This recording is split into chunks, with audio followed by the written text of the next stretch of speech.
আপনি নিশ্চয়ই motivational video দেখে ইংরেজি বই কিনে এনেছেন এবং সেদিন থেকে পড়া শুরু করেছেন, কিন্তু বইটার 2-3 পাতা পড়ার পর আপনার মোটিভেশন উবে গিয়েছে এবং বইটা পড়ে আছে আপনার রুমের একটা কর্নারে।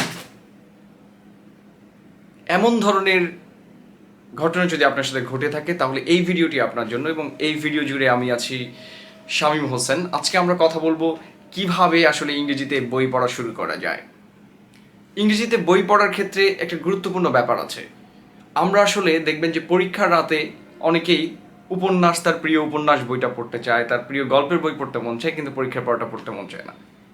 কারণ হচ্ছে এই রিডিংটা প্লেজারের জন্য, মানসিক শান্তির জন্য। আপনি নিশ্চয়ই মানসিক শান্তির জন্য বই পড়েন, মানসিক টর্চারের জন্য নয়। তো আমরা যখন ইংরেজি বই পড়ি, এই ইংরেজি বইটাকে আমরা অনেকে ইন্টেন্সিভলি পড়ার চেষ্টা করি, অর্থাৎ প্রত্যেকটি শব্দ খুঁটে খুঁটে, প্রত্যেকটি গ্রামার দেখে দেখে, যেন আমি এটাকে গ্রামারের বাইবেল হিসেবে বইটাকে পড়ার চেষ্টা করতেছি। এই ধরনের রিডিংকে বলে ইন্টেন্সিভ রিডিং। তো আমরা যখন ইংরেজি বই পড়ি, সেই বইগুলো আসলে ইন্টেন্সিভ রিডিং নয়, এক্সটেন্সিভ রিডিং। এই এক্সটেন্সিভ রিডিং মূলত হয়ে থাকে মজা করে পড়ার জন্য, প্লেজারের জন্য। অর্থাৎ আপনাকে ফার্স্ট স্টেপে বুঝতে হবে যে আমি আসলে প্লেজারের জন্য গল্পের বইটা পড়তেছি। যেহেতু এটা প্লেজারের জন্য পড়া, তাই আপনাকে ইংরেজি বই পড়া শুরু করার আগেই আপনাকে সিলেক্ট করতে হবে আপনি আসলে কোন জনরার বই পড়তে চান। আপনার কাছে রুমি ভালো লাগে, না আপনি এরকম কোনো মোটিভেশনের বই পছন্দ করেন। আপনি চাইলে আবার অরুন্ধতী রায়ও পড়তে পারেন। নীলক্ষেতে অনেক বই আছে এরকম, প্রত্যেকেই আমরা আসলে পড়ার চেষ্টা করি।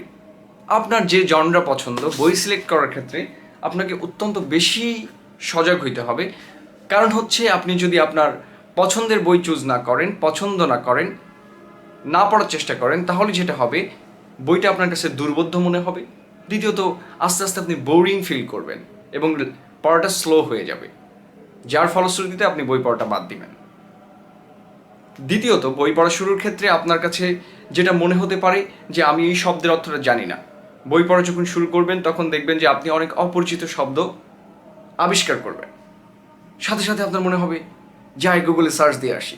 তো আপনি যখন গুগলে সার্চ দিতে যাবেন, আপনার অ্যাটেনশন মোবাইলে চলে যাবে। আবার ডিকশনারি খুলতে গেলে আপনার বিরক্তি এসে যেতে পারে। তো আপনি নিশ্চয়ই মাতৃভাষায় অনেক লেখা পড়েছেন, এবং মাতৃভাষার প্রত্যেকটা শব্দ কি আপনি খুঁটে খুঁটে পড়েন? নিশ্চয়ই মাতৃভাষার প্রত্যেকটা শব্দ আমরা খুঁটে খুঁটে পড়ি না। আমরা পড়ে যাই, অনেক শব্দ আমরা বুঝি না এবং জানার চেষ্টাও করি না, কিন্তু তাতে আমাদের মূল গল্প বুঝতে কোনো অসুবিধা হয় না। ইংরেজিতে এরকম, আপনি একটা বাক্যের কোনো শব্দ বুঝলেন না, আপনার কাজ হচ্ছে ওই শব্দটাকে এড়িয়ে যাওয়া। আপনি পুরো প্যাসেজটা পড়বেন, ওই গল্পের ওই প্যাসেজটা পড়ার পরে ওই বাক্যে আবার ফিরে আসবেন যে বাক্যের শব্দের অর্থটা আপনি বোঝেন নাই। দেখবেন যে কন্টেক্সচুয়ালি আপনি ওই বাক্যের শব্দের অর্থ আবিষ্কার করে ফেলেছেন।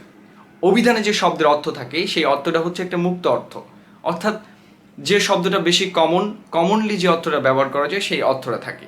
কিন্তু একটা টেক্সটের মধ্যে যে শব্দ থাকে, এই শব্দের অর্থ হয় প্র্যাগমেটিক। আমরা লিঙ্গুইস্টিকের ভাষায় বলি এটাকে কন্টেক্সচুয়াল মিনিং আর কি, প্র্যাগমেটিসিজম। তো আপনি যখন পুরো টেক্সটটা পড়বেন, ওই টেক্সটই আপনাকে ইন্টারপ্রিটেশন করে দিবে যে ওই শব্দের অর্থ কী। সুতরাং আপনি টেক্সটের পুরো প্যারাটা শেষ না করে ওই শব্দের অর্থ খুঁজতে যাবেন না। দ্বিতীয় আর একটা ব্যাপার আছে, যাদের কাছে মনে হয় আসলে বইটা বেশি দুর্বোধ্য, তারা একটা কাজ করতে পারে। এটা হচ্ছে ফার্স্ট রিডিং। ফার্স্ট রিডিং হচ্ছে আপনি প্রথমে একটানা 20 পাতা পড়ে যাবেন, কোনো অর্থ জানার চেষ্টা করবেন না, এবং যে যে শব্দ জানেন না সেটার নিচে দাগ দিবেন। ডিকশনারি দেখে বা কোনো সোর্স থেকে ওই শব্দগুলোর অর্থ লিখে নেবেন। লিখে নিয়ে এবার আপনি স্লোলি বইয়ের পাতাটা পড়া শুরু করবেন। তাহলে দেখবেন যে আপনার আর কোথাও বেঁধে যাচ্ছে না, আপনি প্রত্যেকটা জিনিস বুঝতে পারতেছেন। দ্বিতীয়ত, আপনাকে যেটা করতে হবে সেটা হচ্ছে লাউডলি পড়া। ইংরেজি পড়ার ক্ষেত্রে প্রোনাউন্সিয়েশন একটা গুরুত্বপূর্ণ ব্যাপার, এবং ভাষা কিন্তু আমাদের শোনার উপর ডিপেন্ড করে। আপনি যখন বই পড়েন, ওই বইটা কিন্তু আসলে আপনার মস্তিষ্কে প্রবেশ করে কান দিয়ে, শোনার মাধ্যমে। তো আপনি যখন লাউডলি পড়বেন, আপনার কনসেন্ট্রেশন পুরো বইয়ের ওপর পড়বে এবং ভাষাটা আপনি সহজে বুঝতে পারবেন। সাথে সাথে আপনার প্রোনাউন্সিয়েশন ডেভেলপমেন্ট হবে। আরও একটা গুরুত্বপূর্ণ ব্যাপার, আমরা ইংরেজি বই পড়ার ক্ষেত্রে যে জিনিসটা গুরুত্ব দিব সেটা হচ্ছে বইটা ইংরেজ লেখক লিখছে কিনা। যেমন জর্জ অরওয়েল, সে নিজে ইংরেজ ছিল এবং ইংরেজিতে বই লিখছে। আমরা ভারতের অনেক বই দেখতে পাবো, চেতন ভগত আছে, এই ভারতের লেখা বইগুলো আমরা যখন পড়বো তাদের যে ইংরেজি স্কিল, ইংরেজি গ্রামারের স্কিল, সেই গ্রামারের স্কিল কিন্তু অর্জন করে অ্যাসিভড, অর্থাৎ তারা নেটিভ স্পিকার না, যার ফলে তাদের যে ভাষার প্যাটার্ন এটা নট লাইক নেটিভ। সো যার কারণে আপনার কাছে এটাকে একটু বেশি কঠিন মনে হবে। ঠিক আছে, সো ন্যাচারাল যারা স্পিকার, যাদের নেটিভ স্পিকার, তারা যে বইগুলো লিখেছে আমরা সেই বইগুলোর দিকে ফোকাস করব। তারপরে আমরা যেটা করব, আমরা যে এক্সপ্রেশনগুলোর অর্থ জানি না, আমরা একটা নোটবুকে সেই এক্সপ্রেশনগুলো জমা করতে থাকব। এবং জমা করে করে যেটা করবেন, আপনি আপনার যে পরবর্তী লেখা আছে বা যেখানে আপনি কনভারসেশন করতেছেন ইংরেজিতে, সেই কনভারসেশনে ইউজ করবেন। এর মাধ্যমে আপনার প্যাসিভ যে ভোকাবুলারি এটাকে অ্যাক্টিভে রূপান্তরিত হবে। পরে যে বইগুলো পড়তে যাবেন দেখবেন যে এই একই ধরনের ভোকাবুলারি সেখানে ব্যবহার করা হয়েছে, ফলে আস্তে আস্তে আপনার ইংলিশ স্কিলও বাড়তে থাকবে এবং ইংরেজি বই পড়ার প্রতি আকর্ষণও বাড়তে থাকবে।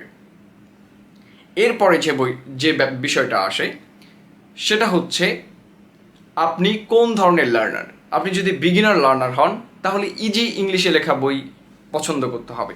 তার জন্য আপনি চিলড্রেনদের জন্য লেখা যে বইগুলো আছে ইজি ইংলিশে, আপনি গুগল থেকে সার্চ করে নিতে পারেন, অথবা আমার এই ভিডিওর নেক্সট যে ভিডিও হবে সেই ভিডিওতে আমি বলে দিব যে আসলে আমাদের কী কী বই দিয়ে শুরু করা উচিত।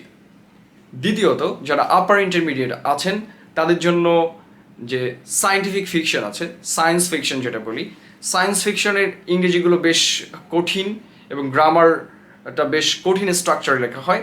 তো সায়েন্স ফিকশন যারা পছন্দ করেন তারা আপার ইন্টারমিডিয়েটের যারা আছেন, যাদের ইংলিশ স্কিল অলরেডি ভালো এবং তারা এই সায়েন্স ফিকশন দিয়ে শুরু করতে পারেন, তাহলে আপনাদের গ্রামার স্কিল, ল্যাঙ্গুয়েজ স্কিল অনেক বেশি ডেভেলপড হবে। তো আজকের ভিডিওতে আমরা এই পর্যন্ত। পরের ভিডিওতে আমাদের কথা হবে যে আমরা আসলে কী কী বই দিয়ে আমাদের ইংরেজি শেখার যাত্রা শুরু করতে পারি, ইংরেজি বই পড়ার যাত্রা শুরু করতে পারি। Happy reading, tata.